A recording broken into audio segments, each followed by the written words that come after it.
Hi there BookTube, this is Emma from Emma's Bookish Lifestyle, and today is just a brief video of a small charity book haul that I picked up. These are 4 books that cost me a total of £2 Great British pounds, and are some books that I've seen on various other BookTube sites in the past and also have been sitting on my wish list for a while, which I've managed to pick up. So I just wanted to let you know what they are and to remind some people of some of these books, so if they're interested they can go and check them out. So the first one I've got is Enchantment Mysteries: A Fine Balance. Now look at that cover, isn't that stunning? I don't know what it is, whether it's the simplicity or just the fact that the way that the small child is pointing, or what. Wow, look at that. I know, sometimes it's the simplest things that please me. This is a book by an author that I haven't read before. He's done one other debut novel, and also he did a book of short stories, which I haven't had the opportunity to read yet. But this particular book was, I believe, shortlisted for the Booker Prize, and is based in 1970, around the time of the state of internal emergency that was declared by the government, and follows 4 people during that crisis time, and to see where their fates basically intertwine and what bleakness and hope can bring to them. So I'm really looking forward to that. And as I say, Enchantment Mystery, an Indian author, now currently I believe living in Canada. I've got an interest in Indian culture anyway. My nanny and her brother were born in India, as their father was posted there for the British Army, and they both had Indian nannies who looked after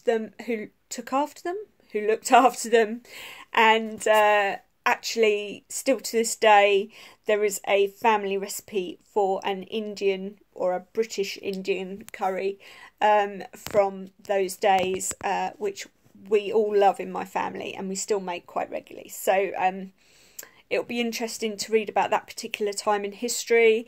As I say, I wish I'd asked my nan more questions about it before she went. I did know a little bit about her background, but I wish I'd asked her more. So it's nice to hear some more history and things like that, although it is obviously a fictional book and not a non-fiction. The next book that I have is completely on a different tangent, and this is Agatha Raisin and the Wizard of Isham, and this is by MC Beaton. Now Simon at Savage Reads has, I believe, mentioned this particular series of books, and I saw it on my doctor's shelf in the doctor's waiting room. As I say, that's where they put their charity books for sale, and I thought, well, you know what, it sounds like it's a light and breezy read. Sometimes that's just what you need, and with these dark, snowy, rainy, wet, murky evenings that we're having at the moment, it might be quite nice to snuggle up with a nice blanket and read. So I have got this. I believe I can read it as a standalone story, but if I have to read the whole series in order, could someone please let me know in the comment down below? I'd really appreciate it. Hopefully it's not as stringent as that, and I can read it as a standalone, but I am interested in reading more if I enjoy that one. The next book I've got is by Roland Vernon and is called A Dark Enchantment, and this is based in Greece and is a historical fiction around the time of 1869. The character Godwin Tudor is going to go to Athens to do some photography. He very much falls in love with the area and befriends a British landowner who then invites him to stay on his island, where he is kind of king of all. Not that he's necessarily king, but you kind of get my drift. And is closely attracted to his friend's daughter. And then I believe some political intrigue and an international incident occurs, and he becomes embroiled in that. And so it is a bit of a historical thriller, I believe, with a little bit of family drama. So I'm really looking forward to that.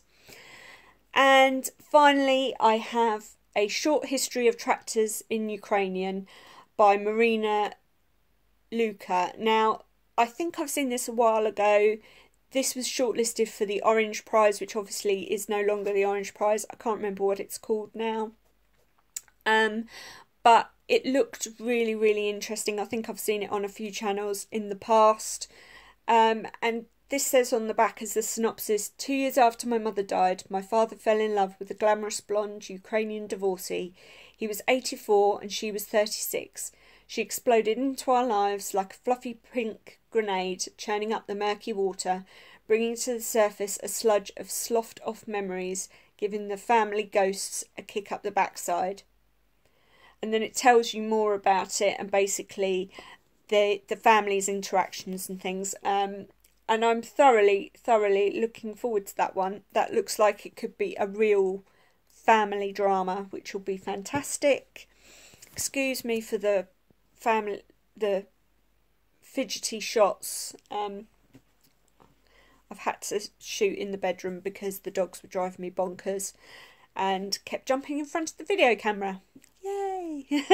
So last but not least, I just wanted to say a quick shout out to Victoria at Eve's Alexandra and to say thank you very much for my January Shelf Slam book, which is Sarah Waters' The Night Watch.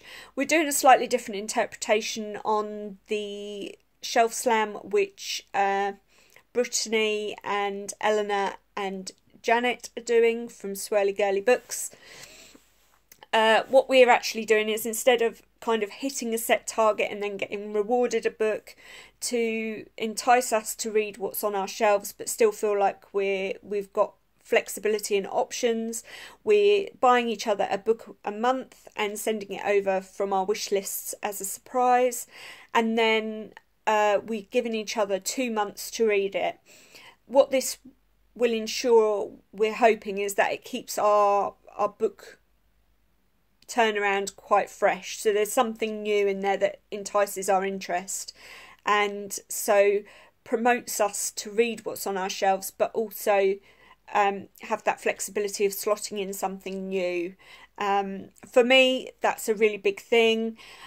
February is going to be fantastic for me because I get a book from Victoria. I've got my book buddy box coming and I've also got my moth box, so I am so excited. February is going to be a fantastic month, and obviously I'm part of the Hard Conversation book club, so I've got a book there, so I'm going to have to frantically get my act together in February. It's going to be quite a busy month, but I am determined this year to not only try and reach my book reads goal, but to also cut down my Kindle books on my Kindle and have more of them marked as read, and obviously read more books that have been sitting on my shelf for a while. So that's where I'm at the moment. I hope you're all well. Good cheap. Oh dear, where is my brain at? I swear to God, 41, I think I'm starting to get that weird brain loss, memory loss, amnesia thing. Anyway, I hope you're well. I hope you're having a good weekend, and I'll take care and I'll speak to you soon. Bye for now, BookTube.